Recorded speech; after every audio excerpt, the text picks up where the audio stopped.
बिस्मिल्लाहिर्रहमानिर्रहीम। अस्सलाम वालेकुम नाज़रीन, प्रोग्राम मुकाबले में मेरे और आमिर मतीन साहब की तरफ से खुश आमदेद कहेंगे हम अपने तमाम देखने वालों को। इस वक्त जो पाकिस्तान का मंजरनामा है वो हर चंद घंटे के बाद एक मुकम्मल और एक अलग तस्वीर जो है वो लोगों के सामने, अवाम के सामने, पाकिस्तानियों के सामने लेकर आ रहा है।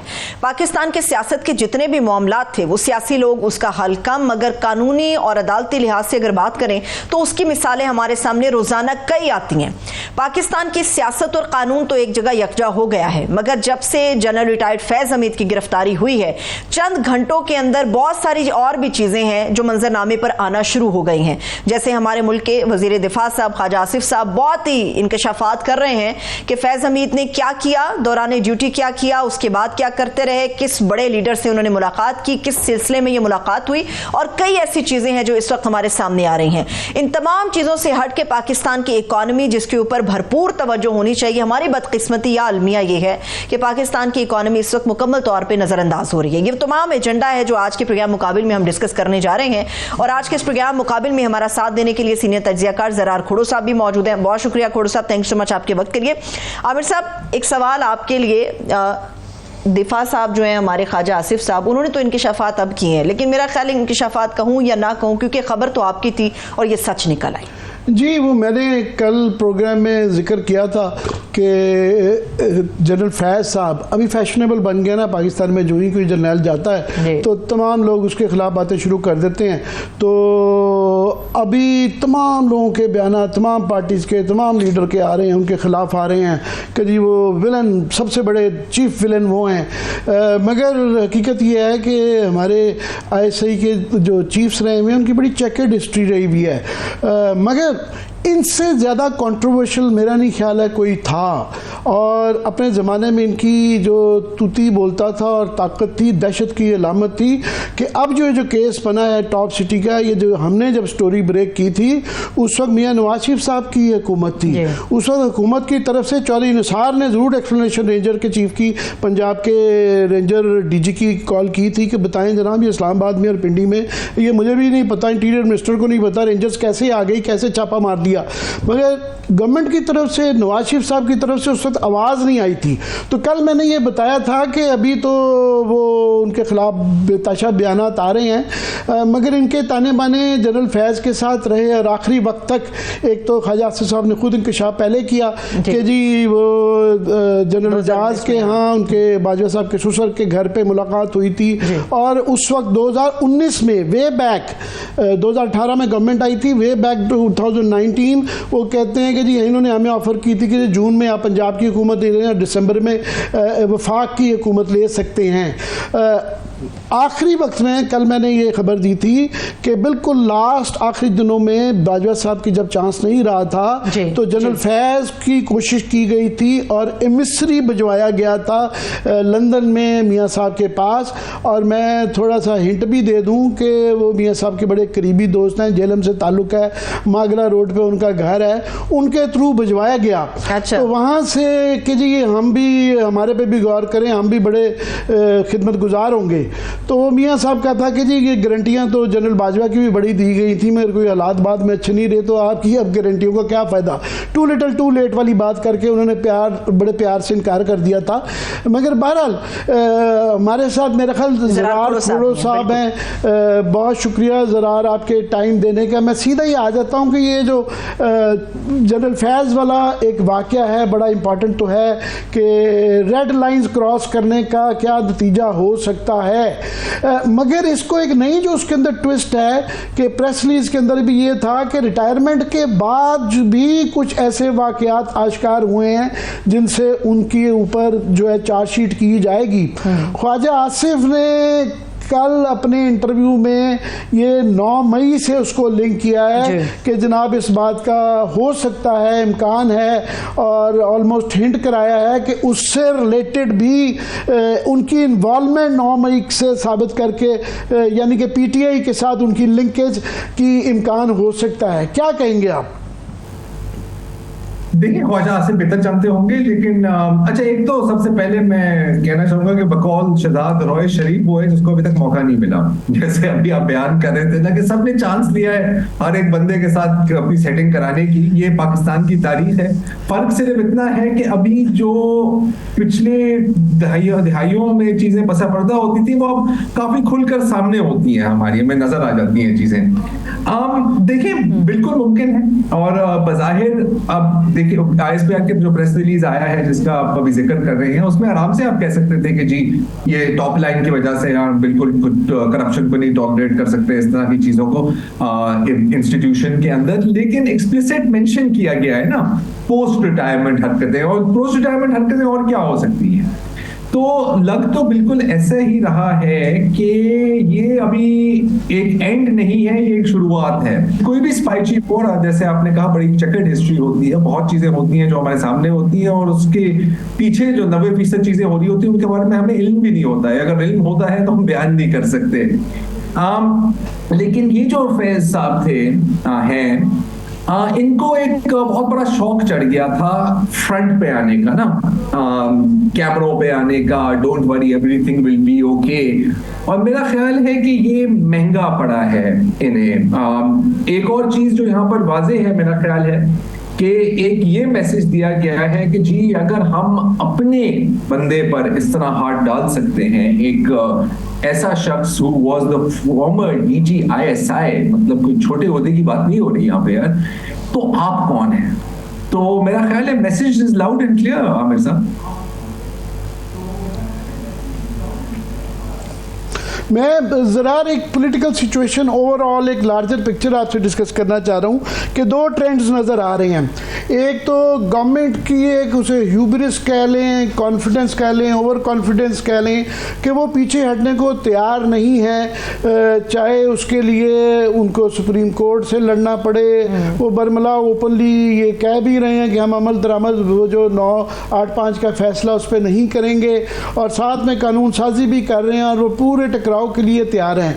बाकी मार धाड़ की भी वो सिलसिला जारी है, उस तरह ही लोग पकड़े जा रहे हैं, उस तरह ही केसेस बन रहे हैं, उस तरह ही सख्तियां भी जा रही हैं, मीडिया के ऊपर भी कोई ना कोई कदकने प्लान करते रहते हैं। ये तो है गवर्नमेंट। मगर ऑन दी अदर हैंड देखें तो अभी लेटेस्ट आज की जो खबर है कि अपोजिशन की अलायंस जो है उनकी आज एक मीटिंग हुई, अभी उसमें से कोई रिजल्ट नहीं निकला, इनिशियल मीटिंग थी, पर उसके अंदर पहले महमूद खान अचकज़ई, PTI और JUI मौलाना फजलुर रहमान वगैरह थे। जमात इस्लामी ने कहा है मैं अलायंस का क्या वो हिस्सा नहीं बनेंगे, मगर उन्होंने कहा जी हम अपोजिशन के साथ हैं। थोड़ा सा जो है वो ग्रो की है, अपोजिशन अलायंस भी है। फिर उनके जलसे जुलूसों की एक ऐलान भी हो रहे हैं, और सड़कों पे भी बिजली की वजह से, महंगाई के वजह से हालात ठीक नहीं है। फिर सिक्योरिटी की बलूचिस्तान से ख़ास तौर और KP में भी कोई अच्छी खबरें नहीं आ रही। तो ये दो मुतज़ाद ट्रेंड है, एक तरफ गवर्नमेंट की एग्रेसिव वो है, दूसरी तरफ वो भी पीछे नहीं हटने जा रहे। तो ये क्या, where do you think this everything is headed? Nothing, not to a good place, Aamir भाई। अच्छा, एक करके आपने जो 3 बातें की हैं उनको मैं एक करके अगर थोड़ा सा खोलने की कोशिश करें तो हुकूमत के ऊपर खुद भी तो एक प्रेशर था ना कि हुकूमत, देखिए एक तो हुकूमत है और एक है रियासत। हाँ, तो इस वक्त शायद आर्जी तौर पर वो दोनों एक पेज पर हैं। अच्छा, बेचारी जो हुकूमत है उन पर भी प्रेशर था कि यार तुम लोग क्यों कुछ नहीं करते, तुम लोग क्यों नहीं कुछ बोलते। तो फिर ये बीच में अता तारा साहब ने कहा कि जी हम PTI को बैन कर देंगे, यकीनन तो इसमें शाबाशी भी मिली होगी। फिर ये बातें हो रही हैं जो सुप्रीम कोर्ट को डिफाई करना। देखिए अकेले कोई भी हुकूमत सुप्रीम कोर्ट को इस तरह डिफाई नहीं कर सकती। अब जहां तक ऑपोजिशन की अलायंस है, इसमें कोई शक नहीं है कि पाकिस्तान, अगर आप इलेक्शन के जो असल नताइज हैं वो देखें तो आप देख सकते हैं कि PTI is a very popular party.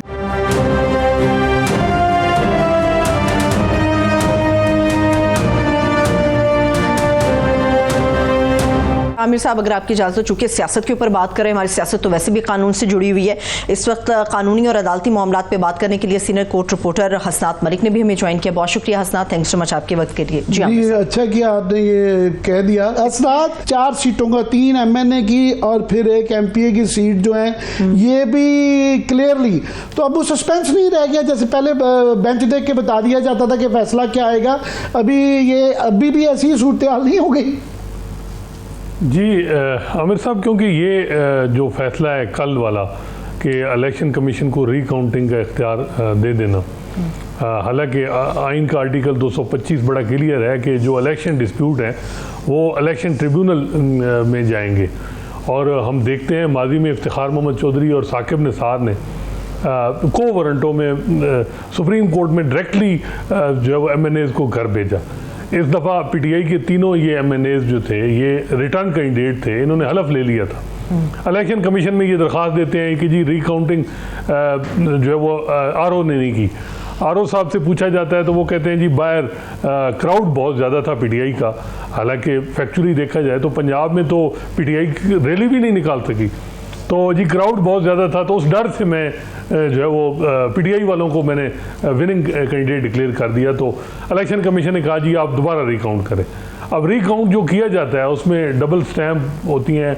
अब एक तरफ PTI के जो कैंडिडेट जो जीते थे उस वक्त वो कहते हैं फॉर्म 45 में हम जीते हुए हैं, रिकाउंटिंग में हरवा दिया जाता है। वो लोग हाई कोर्ट में जाते हैं, हाई कोर्ट कहता है कि जी जब ट्रिब्यूनल बन चुके थे तो मामला ट्रिब्यूनल में जाना चाहिए था, ये रिकाउंटिंग क्यों की गई। सुप्रीम कोर्ट में आता है, शहजाद शौकत साहब सुप्रीम कोर्ट बार सदर वो वकील होते हैं, चीफ जस्टिस काजी फैसल अपने पास केस लगा देते हैं और वो कह देते हैं कि जी जो रिकाउंटिंग बिल्कुल करनी चाहिए थी इलेक्शन कमीशन को। अगर गलती किसी दो नंबरी की है ROs ने तो ये जो PTI वाले कैंडिडेट हैं ये ट्रिब्यूनल में चले जाए। हालांकि होना ये चाहिए था कि पहले वो रिटर्न कैंडिडेट थे, तो मामला जो नून लीग वाले लेके गए थे उनको इलेक्शन कमीशन ने और दूसरे जो लाहौर हाई कोर्ट ने भी कहा कि उनको ट्रिब्यूनल में भेजना चाहिए था। तो 3 नंबर बढ़ा दिए गए हैं नून लीग के, PTI के कम कर दिए गए। मुकाबला जो है वो सख्त है, टाइम कम है, 225 नंबर चाहिए कॉन्स्टिट्यूशन अमेंडमेंट के लिए और गलबन ये 3 मिला के 212। और कुछ इतलात ये हैं कि कुछ और भी रिकाउंटिंग की दरखास्तें इलेक्शन कमीशन के पास हैं। अब जो मौजूदा इलेक्शन कमीशन का कंडक्ट है, काजी फैसल साहब ने हाई कोर्ट को तो बड़ा क्वेश्चन किया कि जी आपके पास कोई इख्तियार नहीं है कि इलेक्शन कमीशन के फैसलों पे आप जो है वो रिट पे एंटरटेन करें पिटीशन 199। तो लेकिन इलेक्शन कमीशन का जो कंडक्ट है उस पे सवालात हैं सीरियस किस्म के। जब इलेक्शन कमीशन के कंडक्ट पे तो बल्कि चीफ जस्टिस साहब ने इसी फैसले के अंदर सरजनिश किया हाईकोर्ट के जजों की कि एहतराम करना चाहिए इलेक्शन कमीशन का, और इस तरह की जजमेंट्स उसके अंदर पास कर देते हैं, ऑब्जर्वेशन पास कर देते हैं, तो उनका तो एहतराम करवाया जा रहा है ये 2.5-3 साल के कॉन्ट्रैक्ट के बावजूद। जी बिल्कुल। अब हालांकि जुरिस्प्रूडेंस भी तो ये है कि अगर कोई इदारा, आईनी इदारा वो बदनीति पे कोई काम करे उस पर और उसकी जुरिडिक्शन नहीं है तो रिट भी हाई कोर्ट भी एंटरटेन कर लेती है, सुप्रीम कोर्ट में भी। जस्टिस काजी फैसल ने खुद सुप्रीम जुडिशल काउंसिल में उनके खिलाफ जब प्रोसीडिंग चल रही थी तो उन्होंने चैलेंज की सुप्रीम कोर्ट में, क्योंकि जी वो कह रहे थे कि मेलाफाइड है, कोरम नॉन जुडिस है, विदाउट जुरिडिक्शन है, इन बुनियादों पे। हालांकि आइन का आर्टिकल 211 बड़ा क्लियर था कि सुप्रीम जुडिशल काउंसिल की कार्रवाई किसी कोर्ट ऑफ लॉ में चले नहीं हो सकती। यहाँ आप कह रहे हैं कि हाई कोर्ट को कि जी आप इलेक्शन कमीशन के खिलाफ जो इलेक्शन डिस्प्यूट, हालांकि इलेक्शन डिस्प्यूट बिल्कुल इसमें कोई शक नहीं है कि हाई कोर्ट एंटरटेन नहीं कर सकती। इलेक्शन डिस्प्यूट इलेक्शन ट्रिब्यूनल में जाएंगे, उसके बाद सुप्रीम कोर्ट में अपील आएगी। लेकिन जो इलेक्शन कमीशन है एडमिनिस्ट्रेटिवली ROs जो है वो जुडिशियल फंक्शन नहीं अपना सरंजाम दे रहे। उनको इसी वजह से अभी रिसेंट जो सुप्रीम कोर्ट की जजमेंट है इसी वजह से कहा गया है कि ना सुप्रीम कोर्ट और ना हाई कोर्ट के पास इख्तियार है कि वो डायरेक्टली MNAs को MPs को नायल करे, सारे मामला ट्रिब्यूनल में जाए। तो मकसद ये है कि नंबर पूरे और कॉन्स्टिट्यूशन अमेंडमेंट के लिए राह हमवार जो एक तस्वर बन रहा है वो बड़ा खतरनाक है। और जो सबसे बड़ा खतरा आप कह रहे थे कि जी फैसले पार्लियामेंट खड़ी हो गई सामने सुप्रीम कोर्ट के लिए चैलेंज ये है कि सुप्रीम कोर्ट के जजेस आमने सामने और ये बड़ा चैलेंज है कि 2 जजेस कह रहे हैं कि मेजॉरिटी जजमेंट के हवाले से उनका तबसरा है कि अगर गैर आईनी कोई फैसला है तो उस पर अमल दरामद ना किया जाए। अब सुप्रीम कोर्ट के जजेस जब इस किस्म का तबसरा करेंगे तो फिर आप इलेक्शन कमीशन या पार्लियामेंट से क्या शिकायत करें? हालांकि आगे आने वाले जस्टिस मंसूर अली शाह साहब वाजे कर चुके हैं जो भी फैसला होगा उसके ऊपर अमल करना पड़ेगा। ज़रार मैं दोबारा हसनात ने जो ये कहा है कि तमाम ये जो केसेस हैं वो ये 2/3 अमेंडमेंट के तनाजुर में दिखाया जा रहा है, जिसके ज़रिए ये काविश की जा रही है कि चीफ साहब को जो है एक्सटेंशन दिलवाई जाए। एक तो चलें इसके पीछे एक सियासी गेम हो गई या नंबर्स गेम हो गई कि आया सेनेट के अंदर जो है वो 2/3 हो पाएगी नहीं हो पाएगी, यहाँ क्या ये मखसूस नशिस्तों से 2/3 करेंगे, ग़ालिबन 224 चाहिए उसके लिए, या ये 3-3 4-4 की टुकड़ियों के अंदर करते करते खींच के रिंगते 224 होंगे। मगर एक मॉरल क्वेश्चन है कि आप एक शख्स के लिए वो आप एक्सटेंशन देने के लिए, और वो इसको क्योंकि गवर्नमेंट ऑन भी करती रही है कि जी हाँ हमारी ख्वाहिश है कि उनको एक्सटेंशन दी जाए, आज़म तारड़ साहब कह चुके हुए हैं, और उनका एक प्लॉजिबल डिनाइबिलिटी वाला एक रखा हुआ है कि पता नहीं चीफ साहब की हाँ है या ना है। तो याद है कि जो है जस्टिस याकूब को भुट्टो साहब ने कॉन्स्टिट्यूशनल अमेंडमेंट करके एज बढ़ाई थी, और उससे बहुत ज़्यादा एक पाकिस्तान की सियासत में एक टेंशन आ गई थी, तनाव आ गया था। तो इसकी जो मॉरल साइड उस पर क्या कहेंगे?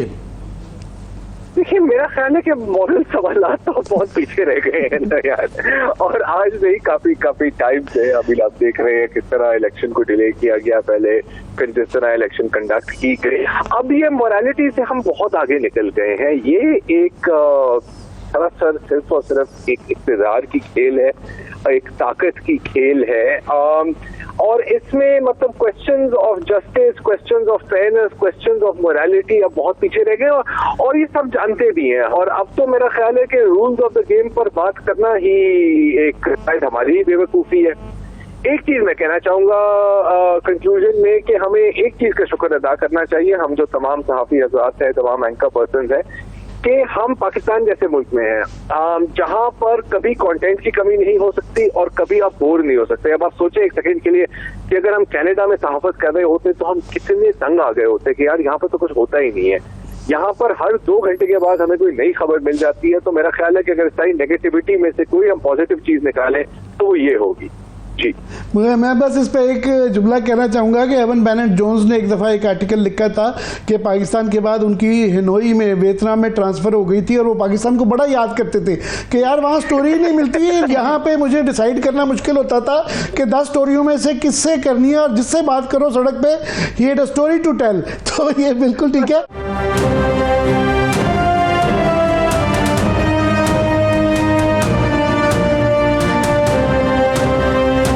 हसनात ये 19 अगस्त को जो है पंजाब के जो ट्राइब्यूनल्स है अब सारी घूम फिर के ये इस पे 45 की मैं समझता हूँ जो फॉर्म वाली जो इशू है वो सबसे इम्पॉर्टेंट तो वो इशू है।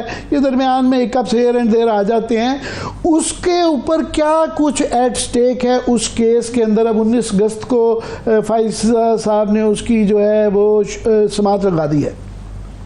जी, क्योंकि इस वक्त पंजाब में ट्रिब्यूनल डिसफंक्शनल है, और अब देखना है क्योंकि इलेक्शन कमीशन का ये पॉइंट ऑफ व्यू है कि जी एक तो रिटायर्ड जजेस को हम ट्रिब्यूनल में जो है वो अपॉइंट कर सकते हैं। दूसरा ये है कि लाहौर हाई कोर्ट ने 8 नाम दिए थे इलेक्शन कमीशन को, 4 पे एतराज़ था। एतराज़ की वजह नहीं थी कि क्या एतराज़ है, और फिर कहा गया कि हमें पैनल दिया जाए। फिर चीफ इलेक्शन कमिश्नर की chief justice Lahore high court से मुलाकात हुई, जो मौजूदा लाहौर हाई कोर्ट की चीफ जस्टिस हैं, उन्होंने भी कहा कि जो नाम भेजे गए वही नाम रहेंगे। अब जो कंट्रोवर्सी है कि वो है कंसल्टेशन की, कि इलेक्शन कमीशन क्या जो अपॉइंट करेगा ट्रिब्यूनल उसमें सिर्फ खाली जो वो पूछना है चीफ जस्टिस से, या चीफ जस्टिस जो है वो जो हाई कोर्ट मीनिंगफुल होगी, वो मीनिंगफुल कंसल्टेशन है या नहीं, या किसकी सुनी जाएगी इलेक्शन कमीशन की या चीफ जस्टिस की, बिल्कुल ये है कि जी अब इसमें अपर हैंड, क्योंकि एक बात ये भी हो रही है कि जो केसेस तकसीम बाइफरकेट करने हैं मुख्तलिफ डिवीज़न में, अब चीफ जस्टिस एक पॉइंट ऑफ व्यू है कि चीफ जस्टिस करेगा कि कौन सा जज किस डिवीज़न के केसेस सुनेगा। इलेक्शन कमीशन कहता है कि जी हमने ये करना है, ये भी एक पॉइंट ऑफ व्यू है। अब इसमें जो पहले 2 जज किए गए, क्योंकि उस वक्त तो पूरे पंजाब में बड़ी हैरानगी की बात है कि अमीर भट्टी साहब ने 2 जज दिए ट्रिब्यूनल के लिए। अब जो मलिक शहजाद साहब ने 8 दिए हैं, ये अगर ये 8 ही काम करेंगे तो फिर निज़ाम के लिए ख़तरा तो होगा, क्योंकि ये हाईली इंडिपेंडेंट जजेस हैं और फॉर्म 45 और 47 पे जो चीज़ होगी वो सामने आ जाएगी। तो अब सारा मसला तो यही है कि लेकिन अब चीफ जस्टिस काजी फैसा, ये बड़ा इंपॉर्टेंट केस है। अगर ये इलेक्शन कमीशन का पॉइंट ऑफ व्यू एंडोर्स कर देते हैं और लाहौर हाई कोर्ट का जजमेंट सस्पेंड कर देते हैं तो फिर तो मौजूदा हुकूमत के लिए ठीक होगा और निज़ाम इसी तरह ही चलता रहेगा। हसनात, आपसे ही मैं इसका कंक्लूजन करवा लेता हूँ कि जिस तरह मैंने कि वो हंस पड़े और ज़रा सही कह रहे थे कि अखलाकियात वाले मामला तो दूर हो चुके हैं यहाँ, मगर अब ये छुपाया जा रहा घूम फिर के खुल के जो है ना, ये सारी बात 2/3 अमेंडमेंट ला के चीफ साहब को दवाम देने वाली इशू ही आ गया है, ऐसा ही है जी।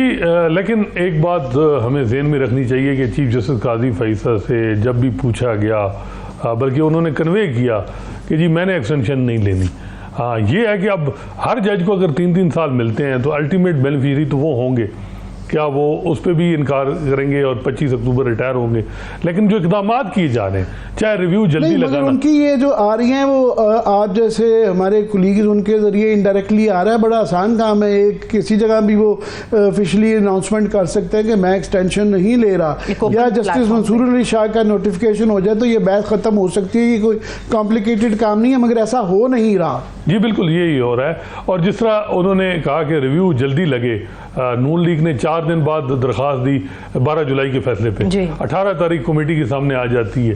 कमेटी का ये 2 जजेस का ये पॉइंट ऑफ व्यू है कि जी पहले हमें जो वो डिटेल जजमेंट आने देने दें, समर वेकेशन ख़त्म हो, रिव्यू इतना जल्दी, हालांकि 30 दिन होते हैं, आखिरी दिन रिव्यू फाइल होता है, इस दफ़ा जल्दी हो। इलेक्शन कमीशन ने भी किया, इन्होंने।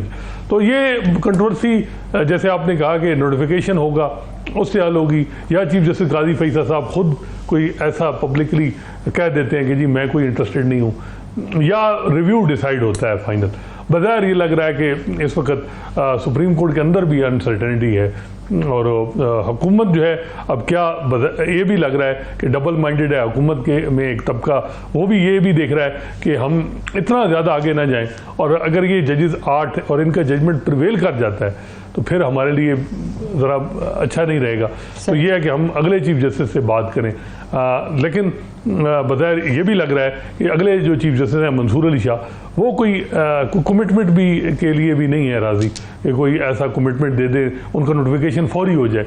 उनको भी अंदाज़ा है कि कमिटमेंट दे के अगर ओहदा लेना है तो फिर उनके सामने, जैसे मैंने बताया, साकिब निसार साहब का मॉडल भी है और चीफ जस्टिस साहब का भी है, तो वो उनके सामने है। तो देखते हैं ये अब गारंटियों से काम चलेगा कि बगैर गारंटियों के क्या होगा।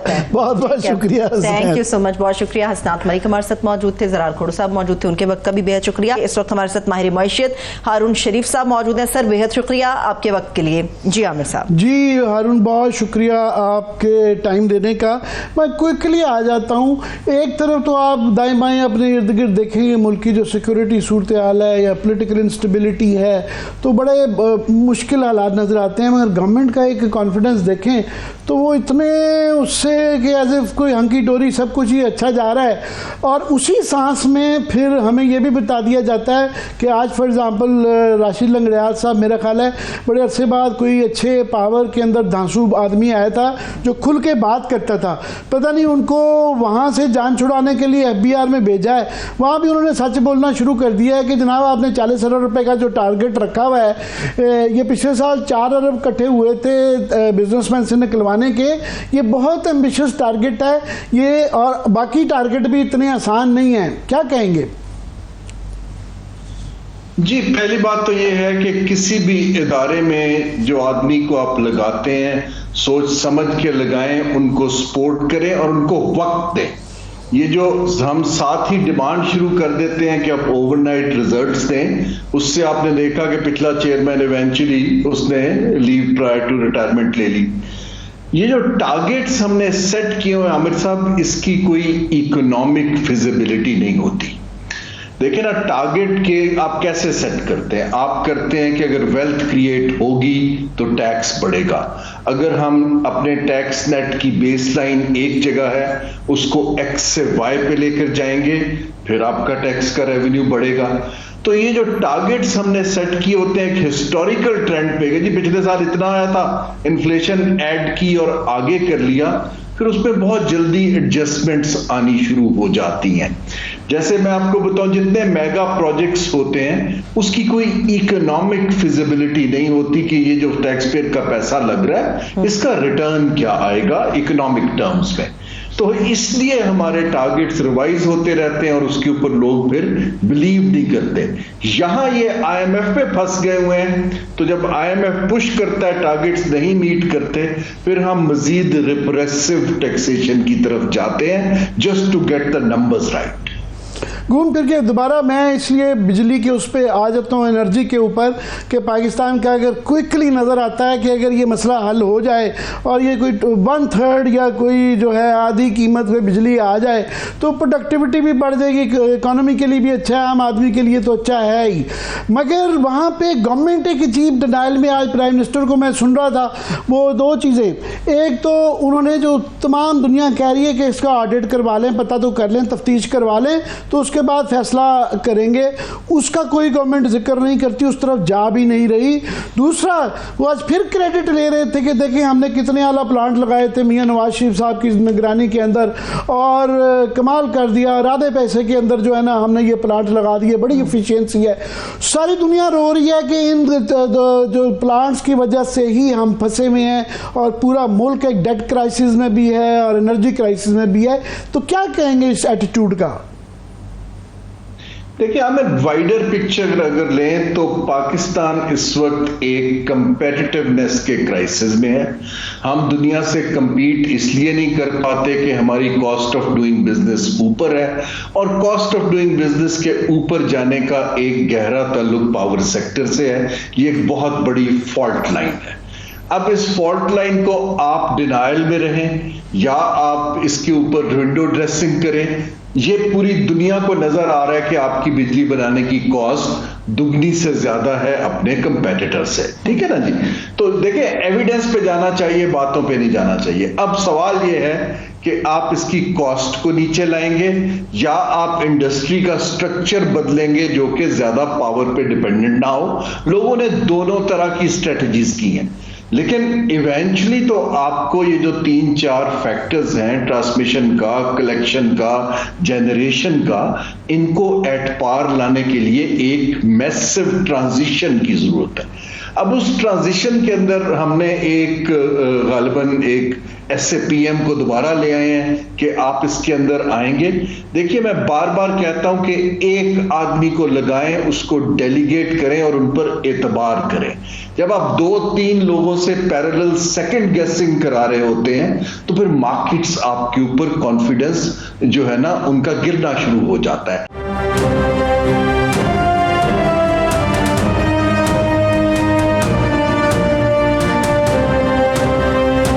ये टास्क फोर्स आपने देखा है कि माजी रहा है, जब चीज़ें ना करनी हो, टालनी हो तो टास्क फोर्सेस बना देती हैं, कमेटी रिपोर्ट पर आती है। यहाँ एनर्जी में तो ये इशू है कि एक मोहम्मद अली साहब, बड़ी अच्छी बात है कि वो यहाँ पे आए, अच्छे आदमी होंगे, पर उनकी एक रिपोर्ट आ चुकी हुई है, जो आप बताते हैं उसके अंदर कमियाँ रह गई हैं, उसको पूरी करवा के इम्प्लीमेंट करने की बात है कि दोबारा एक ट्रक की बत्ती लगा के, और उसके अंदर कैपेसिटी वाला 3 इशूज़ है ना, एक कैपेसिटी का इशू है, एक टैक्सेस का इशू है, और तीसरा डिस्कोस का, डिस्ट्रीब्यूशन का इशू है।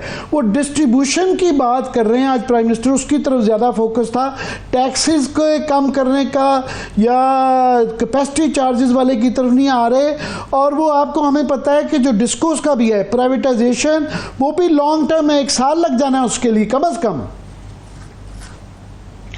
देखिए 1 साल तो बहुत कम अरसा है अगर ये कर जाए।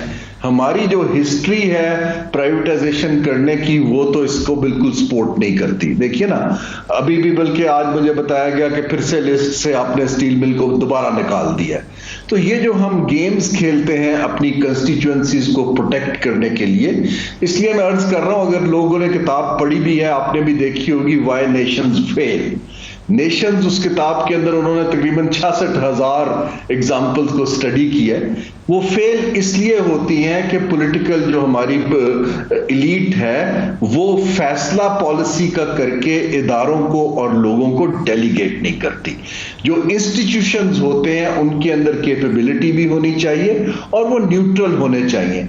ये वजारतों से और टास्क फोर्सेस के साथ अमल नहीं होता है। हाँ, आपने एक दफा रिकमेंडेशन ले ली, फैसला कर दिया, हैंड ओवर करें और उनको फिर आप उसके आउटकम पे करें। जो हम मुसलसल परपेचुअली फेल हो रहे हैं वो इसलिए है कि हम सेकंड गैस किए जाते हैं और लोगों को पॉपुलिस्ट दिखाने के लिए नई से नई रिपोर्टें और चीजें बोलते रहते हैं। चीजें हुई हैं। अब आप डेलीगेट, अगर मोहम्मद अली साहब काबिल हैं, उनको आप लगाएं वहां पर इसके रेगुलेटरी अथॉरिटीज के अंदर या डिस्कोस का हेड कि भाई अब तुमने 10 डिस्कोस 1 साल में हमें डीरेगुलेट करके देने और फिर उसके पीछे खड़े हो जाएं। ये जो हम बार बार सेकंड गैस करते हैं, हम सब ये दुनिया के अंदर जहां भी ट्राई हुआ है नाकाम हुआ है। मुझे एक और किताब जो है ना आजकल दोबारा पढ़ रहा हूँ, वो कन्फेशंस ऑफ अ हिटमैन जो है ना जॉन पर्किंस की।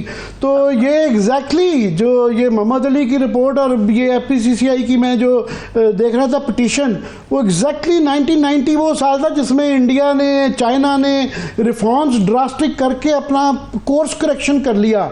10-15 साल में रिजल्ट आ गया। हमने एग्जैक्टली 1990s में एक इंफ्रास्ट्रक्चर के अंदर इन्वेस्टमेंट की जो कि प्रोडक्टिव अपना कैपिटल उधर जाया किया, दूसरा ये प्लांट्स लगाए।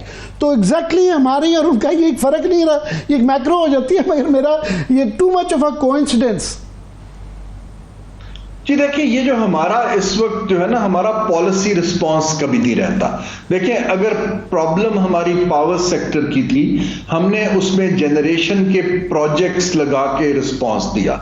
एक पॉलिसी रिस्पांस ये भी हो सकता था कि आप डीरेगुलेट कर दीजिए और आप प्राइवेट सेक्टर को, ये जो डिस्कोस जो थे, वैसे बाय द वे ये जो IPPs की पॉलिसी आई थी पहली दफा, इसके अंदर हम जिक्र नहीं करते, इसको वर्ल्ड बैंक ने ना सिर्फ एंडोर्स किया था और उसको उन्होंने मिलके बनाया था। उन्होंने इतनी तारीफें वर्ल्ड बैंक ने और अमेरिका ने की थी कि ये बहुत ही जबरदस्त चीज है। और वो अभी उस पिटीशन के अंदर जिक्र है कि हमें बांग्लादेश से डबल कीमत पे वर्ल्ड बैंक ने 15% के ऊपर लोन दिया था, जबकि उस वक्त 11% के कमर्शियल अवेलेबल था।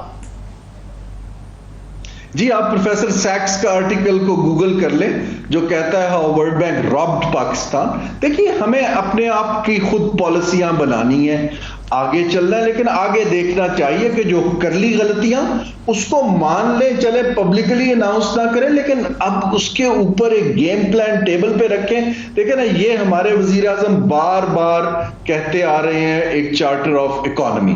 तो अब ये पावर सेक्टर का या ये जो ग्रोथ की रिपोर्ट आई है, इसको टेबल पे क्यों नहीं रखते एज चार्टर ऑफ इकोनॉमी और लोगों को टेबल पे बिठाएं कि जी ये हमारे पास है, let's debate and finalise and agree. ये जो हम संभाल के रखते हैं और खुद करने की कोशिश करते हैं, आपको सब स्टेक होल्डर्स को एतमाद में लेने की और डेलीगेट करने की जरूरत है। इस सेंट्रलाइज तरीके से मईशत जो है आगे इतने बड़े मुल्क में नहीं चला करती। लास्ट 2 मिनट्स है लास्ट 2 मिनट्स मुझे बताया जा रहा है, मगर ओवरऑल क्योंकि ये जो है ना आगे ज़रार खोड़ो अगले पिछले सेगमेंट में हमारा मजाक उड़ा रहे थे कि हम ये पता नहीं क्या अखलाकियात की बात कर रहे हैं। यहाँ वो जो नज़र जो इस वक्त सिचुएशन है, करंट सिचुएशन में ये डिनाइबिलिटी के साथ कि जनाब ये एक डिनाइल में रहने से तो मसले नहीं हल होते, कोई होता हुआ नजर आ रहा है आपको? जी, परपेचुअल डिनाइल है। एक तो होती है ना कि एक आध दफा की डिनाइल, हमारी इलीट एक परपेचुअल डिनाइल में है। अगर आप स्टेफन की रिपोर्ट भी देखें तो वो एक इलीट बार्गेन की बात करता है कि आप नई एक इलीट बार्गेन करें। वो तो मुझे बिल्कुल नहीं दिखाई दे रही, क्योंकि इलीट पॉपुलिज्म में, इलीट इंफ्रास्ट्रक्चर में और प्रोजेक्ट से नहीं निकल पा रही। अब ये इसको कैसे निकलेगी, हमने 3-4 तरीके देखे हैं। कहीं दुनिया में कोई शॉक लगता है जिसको हम इकोनॉमिक शॉक कहते हैं, इसके बाद एलीट ठीक होती है। कहीं पर यह होता है कि एलीट को लोगों का प्रेशर आता है, लेकिन हमें भी इलेक्टोरेट का प्रेशर भी नहीं दिख रहा। ये डोनर्स के साथ चल के या कर्जे लेके तो ये नहीं ठीक होगा। आई थिंक अगर एक दो चीजें डेलीगेट कर दें तो लोगों को इन पे एतबार आना शुरू हो जाएगा। लेकिन एक हैबिट है कि हर चीज हमने सेंट्रलाइज खुद करनी है। ये वाहिद मुल्क है गालिबन जिसपे हर प्रोग्राम के ऊपर प्राइम मिनिस्टर या चीफ मिनिस्टर का ठप्पा लगता है। ये काम प्राइम मिनिस्टर का नहीं है, प्राइम मिनिस्टर का काम डायरेक्शन देना है। मैं सिर्फ होप ही कर सकता हूँ, वरना ये है कि फिर बातें सिर्फ हम होप ही करें। हमारी तो सिर्फ एक इल्तिजा है कि कम से कम इस डिस्क्रेडिट का, ये जो दो पॉलिसी के फ्लॉज थे इंफ्रास्ट्रक्चर के अंदर, डॉलर्स के अंदर खर्च के रुपयों में पे बैक करना जिससे डेट ट्रैप हुआ, और पावर प्लांट्स का इसका कम से कम क्रेडिट ना ले। ये एक डिस्क्रेडिट था, कम से कम एडमिशन ही कर लेना चाहिए कि ये गलत हुआ। अब प्राइवेट सेक्टर कह रहे थे, आखिरी बात कर दूं कि इंडिया के अंदर मोदी साहब ने 80,000 किलोमीटर की सड़कें वो अपने ही इंफ्रास्ट्रक्चर और अपने ही रुपयों में बनाई हैं, तो वो डॉलर में नहीं जा रहा। तो यहाँ रोज वो खुद आज भी तारीफ किए जा रहे थे अपनी कि हमने कमाल कर दिया ये शहबाज स्पीड की। तो बस क्या करें, बस इस पे समझ नहीं आती, हंसना चाहिए। पॉलिसी चॉइसेस हैं, या सड़कें बना लें या वही पैसा पब्लिक ट्रांसपोर्ट में लगा दें, लेकिन हम पॉलिसी चॉइस नहीं कर पाते। अल्लाह करे कि फ्यूचर में हम इसकी इकोनॉमिक फिजिबिलिटी देख के पॉलिसी चॉइस इंशाल्लाह उम्मीद रखनी चाहिए। बहुत शुक्रिया सर, थैंक्स सो मच। हारून शरीफ साहब हमारे साथ मौजूद थे। आमिर साहब आपका भी शुक्रिया। मुझे इजाजत दीजिए, अपना बहुत सा ख्याल रखिए। खुदा हाफिज।